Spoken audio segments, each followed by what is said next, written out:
ఆ కేఎస్ భాస్కర్ గారు, తెలంగాణ విషయానికి వస్తే తెలంగాణలో సర్పంచ్ ఎన్నికల నోటిఫికేషన్ రానే వచ్చిన పరిస్థితి, హైకోర్టు కూడా గ్రీన్ సిగ్నల్ ఇచ్చినట్టు కూడా ఇవాళ వార్త వచ్చిన క్రమంలో సర్పంచ్ ఎన్నికలు 12వ తారీఖు కదండి. కరెక్టే సార్, హైకోర్టు కూడా మీరు ఎన్నికలు సజావుగా నిర్వహించుకోవచ్చు అని చెప్పేసి కూడా చెప్పిన పరిస్థితి. ఓవరాల్గా ఎన్నికలు గురించి ఏం చెప్తారు సార్? సర్పంచ్ ఎన్నికలు ఏ పార్టీకి పాజిటివ్గా ఉండే అవకాశం ఉన్నట్టుంది? పార్టీలకు అతీతంగా జరిగే సర్పంచ్ ఎలక్షన్స్లో ఏ పార్టీకి ఎడ్జెంట్ తర్వాత ఎవడు దొరికినాడు నన్ను ఎత్తుకుంటారు మావాడే అని. కొంతమంది బల ప్రదర్శనలు కూడా కూర్చోబెట్టి మా వాళ్ళు ఎంతమంది గెలిచారు, మా వాళ్ళు ఎంతమంది గెలిచారని కూడా పెట్టుకుంటారు.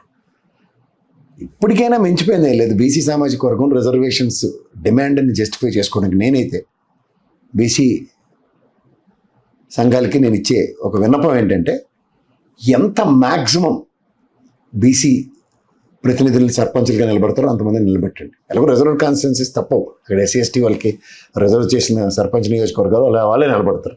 మిగిలిన వాళ్ళకి ధీటుగా మీరు నిలబడి వాళ్ళని గెలిపించుకోండి ఫస్ట్. ఫర్ ఇన్స్టెంట్ ఇక్కడ 90% అబౌవ్ బీసీ సామాజిక వర్గం నుంచే సర్పంచులు గెలిచారు. 12,780 అంత ఉన్నాయి. అందులో అంతమంది బీసీ సామాజిక వర్గం నుంచి గెలిచారు అన్నది కనుక్కుంటే ప్రతి పార్టీకి ఒక హెచ్చరిక కింద ఉంటుంది.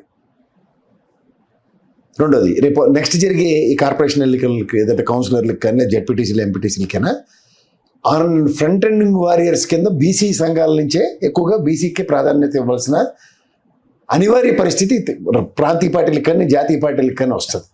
కానీ ఇది మనం ఎలా ఊరుకుంటున్నాం అంటే, వాడు 42% ఇస్తారట, 50% ఇస్తారట, తమిళనాడు తరహా అని ఈ కథలన్నిటికీ మనం అలవాటు పడిపోయాం. దేశం మొత్తం మీద జనగణన జరగట్లే, కులగణన జరగట్లే. ఈ రెండు జరిగితే నాకు ఇఫ్ ఐఎమ్ నాట్ రాంగ్ 65% పైచీలకున్న బీసీ సామాజిక వర్గం ఖచ్చితంగా శాసించే స్థాయిలో ఉంటుంది. శాసించే స్థాయిని ఎప్పుడైనా సరే ఈ రోజున్న ప్రజెంట్ రాజకీయ సినారియోలో వాళ్ళు పొలిటికల్గా వాళ్ళకి పవర్ అనేది వాళ్ళ చేతిలో పెడితేనే కానీ వాళ్ళకి సముచిత స్థానాలు న్యాయం జరగట్లేదు. సో ఆబ్వియస్లీ ఆ గ్రీడ్ని ఫుల్ఫిల్ చేయాలంటే, గ్రీడ్ అని నేను అన్న కానీ దాన్ని బ్యాలెన్స్ చేయాలంటే వాళ్ళకి గ్యారంటీగా ప్రయారిటైజేషన్స్ ఇప్పటికైనా మించిపోలేదు. పార్టీలకు అతీతంగా బీసీ వాళ్ళని ఇండిపెండెంట్గానే నామినేట్ చేయమని పార్టీ ఏదో కొంతమంది సానుభూతి పరుల కింద ప్రకటించొచ్చేమో, కానీ on an aggregate front S B in the war zone. అప్పుడు చూపించండి 90% రిజల్ట్ మీరు అబౌవ్ బీసీలే గెలిచారు సర్పంచులు అందరూ అన్నది కనుక మాలాంటి వాళ్ళకి దొరికితే తర్వాత మాట్లాడే విధానమే వేరవుతుంది. ఎప్పుడైనా సరే హయ్యెస్ట్ మెజారిటీ ఉన్న వాళ్ళతోనే మనకి పాసిఫికేషన్స్తోనే ఈరోజు దాకా రాజకీయాలు జరుగుతున్నాయి, రాజకీయ సమీకరణాలు కూడా. పాసిఫికేషన్ ఎందుకు, డిమాండింగ్ సిచ్యువేషన్ ఆటోమేటిక్ క్రియేట్ అవుతుంది. ఇప్పుడు ఆర్కృష్ణ ఇలాంటి యోధుడు ఉంటాడు, ఎన్నాళ్ళు పోరాడుతాడు, ఆయన పోరాడుతూనే ఉన్నాడు ఇప్పటికీ. నేనైతే ఆయనకి ఎవరేమన్నా పార్టీలకు అతీతంగా చూడవలసిన వ్యక్తి ఆయన. ఎవరండి 1,40,00,000 పైచీలకు మందికి ఒక చదువుకునే విధానంలో కానీ ఉద్యోగం చేసుకునే పరిస్థితి కానీ క్రియేట్ చేసిన ఒక గొప్ప ధీరుడు అతను. నేను ఎందుకు గొప్పగా పొగుడుతానంటే, అతను ఇప్పుడు మందకృష్ణ మాదిగా ఉంటాడు, వెనక ముందు ఆలోచించాడు, తన పేరును కూడా పేరుకు తగిలించుకున్నాడు, ఆ సామాజిక వర్గానికి కష్టం వస్తే నిలబడతాడు. ఇలాంటి వాళ్ళని ఇప్పుడు కాపు సామాజిక వర్గం ఉంది, ముద్రగడ గారు ఎంత పోరాటం చేసుకుంటాడు, అందరితోనూ అవమానాలు ఎదుర్కొన్నాడు. హరిరామ జోగయ్య గారు, దాసరి రాము గారు, ఇలాంటి వాళ్ళందరూ కొంతమంది సామాజిక వర్గాల్లో ఐకానిక్ పర్సనాలిటీల కింద ఉంటారు. అలాంటి వాళ్ళు ఈ ఉత్తునే ఏవి పోరాటాలు చేయట్లేదు, ఉత్తునే వాళ్ళు సాక్రిఫైసెస్ చేయట్లేదు. ఆ సాక్రిఫైస్కి ఒక అవుట్కమ్ ఎక్కడో దగ్గర, ఎప్పుడో మండల కమిషన్ గురించి మనం మాడుకున్న బీసీ సామాజిక వర్గం కోసం పరితపించిన మండలి ఇచ్చిన రికమెండేషన్స్ ఇప్పటికి ఇంప్లిమెంట్ కావు. ఎవరోదాకెందుకు, జ్యోతిరావు పూలే గారు ఆ రోజుల్లోనే సమాజ చైతన్యం కోసం పోరాడిన యోధుడైనా ఇవాళ వర్ధంతి అయినది. సో అలాంటి మహనీయులకి ఖచ్చితంగా మనం నివాళులర్పించే రోజు ఈ సామాజిక వర్గ పరంగా ఎస్ మీ ఆశయ సాధన కోసం ఎంతమంది గెలిచామని చెప్పండి. ఎవరి కోసం దిగిరారో ఈ మండల కమిషన్లు అవి అప్పుడు ఎందుకు ఇంప్లిమెంట్ అవ్వ చూడొచ్చు. రాజ్యాధికారంలో ప్రధానమంత్రి గారు బీసీ, మా ప్రధానమంత్రి గారు బీసీ అని శంకలు కొట్టుకోవడమే మిగులుతుంది. బీసీ సామాజిక వర్గంకి ఏం జరుగుతుందో చెప్పానండి. ఇక్కడ వాదనలు ఇచ్చారు, 20,000 కోట్లు ఇచ్చేస్తాం బీసీ సామాజిక వర్గం, ఏదో ఒక రూపాయి ఇచ్చారా కిన్నాళ్ళు? అదే కనుక మీ ప్రతినిధులు లోపటుంటే మనకి ఎక్కడైనా సావధాన దండోభేదాలు అంటారు.